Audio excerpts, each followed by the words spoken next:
Hello and welcome. Today, due to the results of the last video's poll, we're doing stop motion tips. Thanks to everyone who voted. Honestly, more people voted than I thought would. I made a couple of stop motion clips for this one, which I'll reference throughout the video. The first one is from Pirates of the Caribbean: Dead Man's Chest. Alas, my children, this is the day you shall always remember as the day that you almost... Captain Jack Sparrow. The next one I made to demonstrate mouth syncing. Hello, guys. Alright, let's get into the tips. Tip 1 is lighting. For the Jack Sparrow shot, I used 2 lights. You can use whatever you have, and this is a prime example. My main light was from a NeoPixel lightsaber used as a light tube taped to the table. The other was this arm light in the back corner of the room, which provided a little bit of a fill that's not super clear in the final shot, but it helped get rid of the green spill. Quick note on the green screen, I meant to key it out and add an ocean, but ironically I accidentally chose dramatic overkeyable lighting and was only able to color correct it to blue. Oh well. Just use whatever you've got and try to imagine the source. For my shot, I had a pale orange for sun, and whenever the water splashed, I used blue. The second tip is on LEGO stop motion sets. I tried to make an okay looking side of a ship to mimic what was in the actual film, and it's probably the thing I'm happiest with on this project. Only a very small part of the ship was visible in the shot, so I only made a small model. One thing I've done in the past is use a green screen and render a LEGO background in LEGO Studio.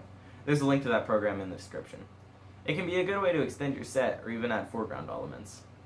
If your shot calls for a huge set, try zooming in a bit, and if you can't build it then, you could make a digital extension or even print a picture of a studio render and use that as a background. Tip number 3, digital mouth syncing. If you want your character's mouth to move and don't have enough different hands to animate that, you can try to track on digital mouths. Here's a quick tutorial on doing that. What I did was record my audio, and I got it in this video here so I can look at how my mouth moves when I talk. So, get that out of the way by hiding it.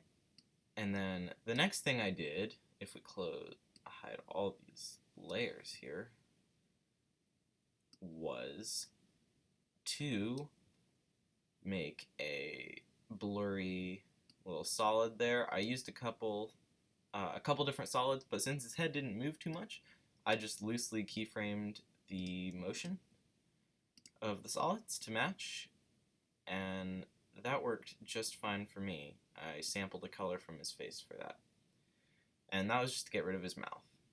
The next thing I did was I grabbed a couple of mouth shapes.